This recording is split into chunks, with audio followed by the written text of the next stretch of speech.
Okay, you got a solid setup. You know, the things I liked were club face is square to the target, club and ball are center of your stance, posture is good as far as your spine angle. There was a little bit of a tendency to sink back on your heels with your body weight, but for the most part, you were middles of your feet are athletically balanced. Stance width is good.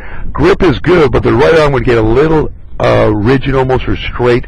And when that right arm gets away from your body, your shoulder alignment would actually be a little bit open or left of your feet that are slightly closed. You can see your left foot in front of your right, minimally, right? But when the shoulders are open, you can't turn. You can see that, you know, my right arm is almost tucked into my side, and my shoulders need to be squared up with my feet, my hips. So by softening that right arm a little bit, that'll help achieve that, as we saw the last 3 or 4 swings. Everything else is decent. You know, let's watch the takeaway now.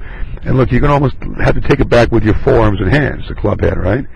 So as you start there, the arms are pulling the shoulders back, and your arms tend to pull the club back, and then the club gets a little bit behind your hips, but not bad. Then you rise it up from that position. There's the top of your swing about there.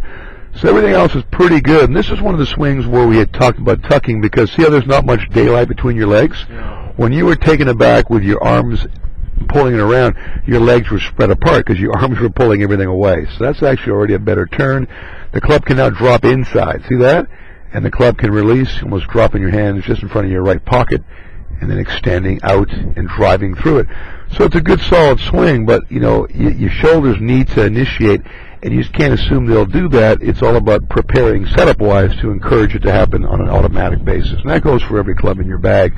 Tuck the right side in, grip pressure stays firm in the left hand, stays long for the right, as I'm sure you've heard, or softer in the right, so it can stay in that positioning.